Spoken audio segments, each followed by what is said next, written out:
Hi, my name is Laura George, and welcome to another edition of the Peace Pentagon Hub vlogcast. The Peace Pentagon is a conference and training center for progressive programs and sacred activism. The Peace Pentagon is located in Independence, Virginia, and our hub vlogs focus on the major sectors of society where every day synergistic solutions are arising to help us build a new world. With me today is Dr. Glen Martin. He works in the justice and governance and also the peace building and relations sectors. Glen is a professor of philosophy and religious studies at Radford University, and he is the founder of the Radford University Program in Peace Studies.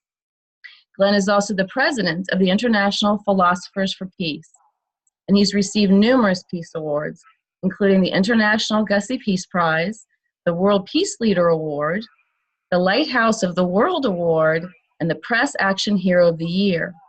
He also has been nominated for the Mahatma Gandhi International Peace Prize. Glen is president of the World Constitution and Parliament Association and also the Institute on World Problems. These two organizations are leading the movement to create a non-military democratic world government under the Constitution for the Federation of the Earth. To learn more about the Earth Constitution, please visit earth-constitution.org. Glen is also the author of numerous books, including The Earth Federation Movement, Anatomy of a Sustainable World, The Triumph of Civilization, and One World Renaissance. Currently, he is finishing up a book entitled Human Self-Transcendence and Our Global Social Contract. Welcome, Glen. Thank you very much, Laura. It's a pleasure to be here. Let's start this morning by giving our audience a little bit of history about the Earth Federation movement and why you feel that a federated Earth is the rational and critical evolution from our current nation-state system of governance. Well, our current nation-state system of governance, I think we're all beginning to realize, is not really governance.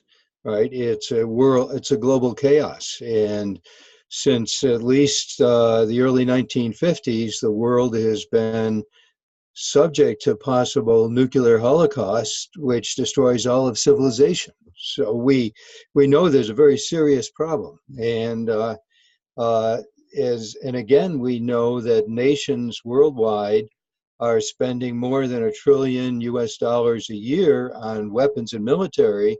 That are so dangerous, nuclear weapons aside, they're so dangerous that the possibility of invasion, the possibility of destruction, the possibility of a surprise attack is imminent everywhere. No one is safe anymore in this world. Going back all the way back to World War I, the Women's International League for Peace and Freedom was one of the organizations. The leaders of that realized that World War I was not about good versus evil or aggression versus defense. It was a product of a system of sovereign nations for which there is no law above those nations. That's what it means to be sovereign. This system was first developed, most scholars agree, way back in 1648 at the Peace of Westphalia after the 30 Years' War in Europe. And the nations agreed they would have absolute boundaries. The governments would have authority over their internal affairs and complete freedom in their external affairs. And complete freedom without law is really a situation of law. And many thinkers pointed this out, like Immanuel Kant in the 18th century. He said this is a war system, inherently a war system. So the beginning in World War I, there was a significant movement. Many thoughtful people realized that we need law for the world, enforceable law over everybody, in which the big fish, the powerful countries, no longer have the right and the capacity simply to invade or subvert or overthrow weaker countries or exploit them with colonialism and neocolonialism and so on. And the movement grew through between the two world wars And after the Second World War, it probably was at its peak. It was very powerful then. There were state legislators from many of the states in the United States were representatives to a big conference in Europe in 1950, talking about world government. And people were talking about the need for an Earth Constitution at that time. So out of that movement came a group of people in the United States. There was an office for world government in Chicago that they were first affiliated with in the late 50s, early 60s. And out of that, some of them said, let's write a constitution for the Earth. And they said, they got together they had resources, and they contacted people around the world, got them together in 2 or 3 preliminary meetings, and then finally a big meeting took place in 1968 in Switzerland, where they formulated the plan, the content, the groundwork for writing an Earth Constitution, and elected a committee, 25-member committee, headed by Dr. Reinhard Ruga of Mexico, to produce a constitution. So this went on for from that time on, another 23 years.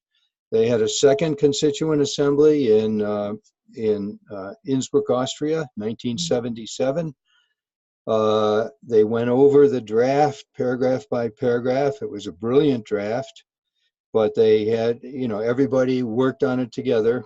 And then they had a third one in Colombo, Sri Lanka, 1979. And then a fourth one. There were continual examination of the Constitution. Right. And finally, it was finished in Troia, Portugal in 1991.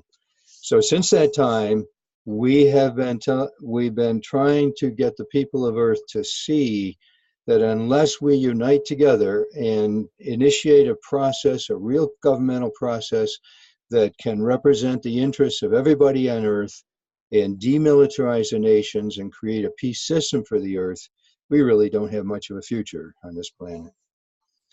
It is a fascinating history, and I'm very impressed by the document itself. I have to tell you, the first time I heard about the Earth Constitution and federating the Earth, I thought, this is hundreds of years in the future. I was a Trekkie as a kid, and I thought, yeah, maybe a couple hundred years. And then my second reaction, to be quite frank, was, oh my God, this is one world order, or it could lead to such a thing. But then as an attorney, after I read the document, I was so impressed. It is such an elegant model, from its 5-person presidium, a president from each continent, to its House of People, House of the Nations, and House of the Councilors. It truly is a beautiful document. So let's talk about it specifically. Why do you feel that this document meets the requirements of granting full global participation to every person, and also protecting all sentient beings? Yes, it's very important, and that's exactly what it does. It's important, I think, to understand that our current world system denies people their right to participate as citizens of the Earth in the future of the Earth. Right? In any country on Earth, if you can vote, and many of them you can't even vote, right, you can only vote for local issues, right? And the real issues that have confronted human beings since the mid-20th century that we're all aware of, the global environment, the threat of global war, global human rights, global population, all these things are global issues. And the people of Earth are denied the right to participate in discussing and doing, because there's no mechanism for that. Right. And what the Earth Constitution does is create grassroots democracy for the first time in human history. And this is very important. Grassroots democracy doesn't mean direct democracy, right? That's a different concept. Grassroots means the power and the authority for legislating the common good come from the people. Mm-hmm. Okay? And Yes. under the current world system, the people are marginalized even in the so-called democracies like ours. We all know that it's the corporations, the super rich that run our country, not the voice of the people. So what the Earth Constitution does is create a global public authority capable of regulating the corporations, Mm-hmm. the authority to disarm the nations and stop this insane militarism, and with the authority to directly represent the people. In the House of Peoples, there's 1,000 electoral districts from all over the world, and people directly elect their representatives to that governmental body.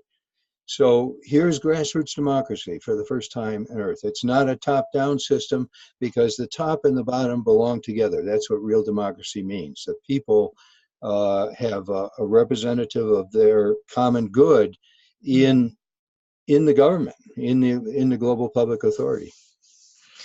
You mentioned, the despoiling of the planet. You mentioned war. These are global issues. In other words, one country can't say, I'm disarming, I'm not going to pollute anymore, and have that great an impact.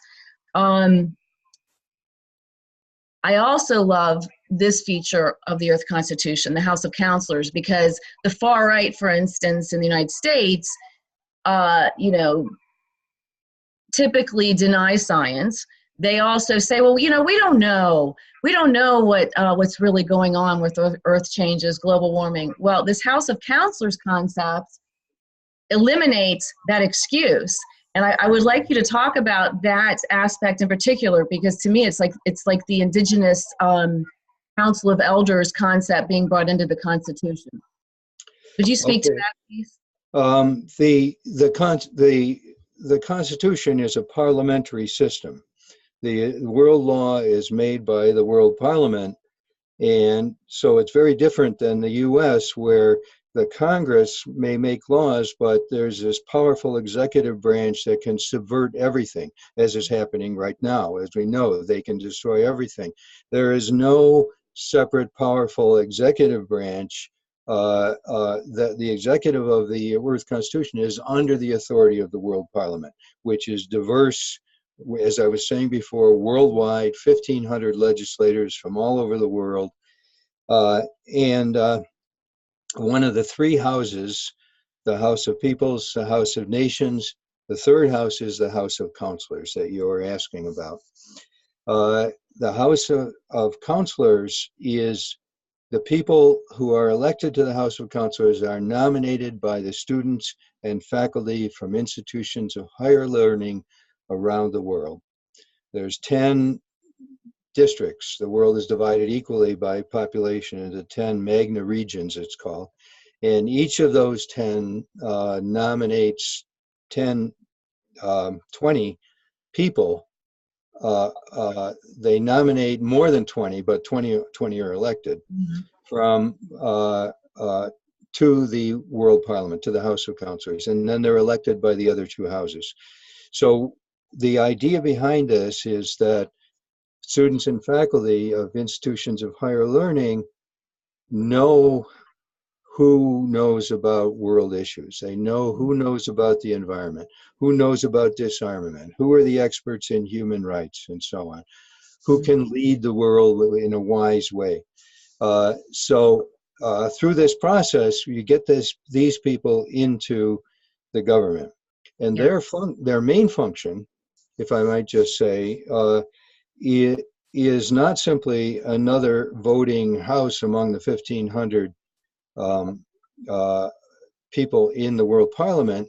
Their main function is nomination.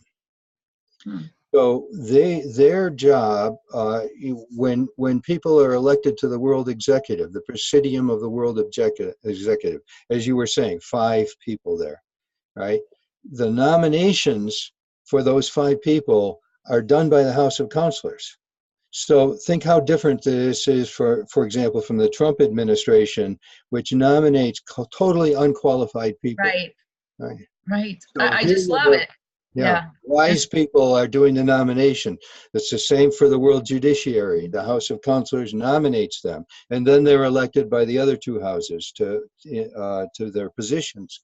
And it's the same with the World Ombudsman, which is designed to protect human rights worldwide. The House of Councilors nominates them. And there's other functions that they have, but that's their the main thing. And I think that's a wonderful feature here. It absolutely is. It's novel as far as I'm concerned, and it is. It's the Wisdom Council. It's the Council of Elders. It's the experts to whom we can turn when we have a difficult question, a question of science, a question of ethics. I love that feature. Yeah, that's it. Yeah. Let me move on to the next question. Okay.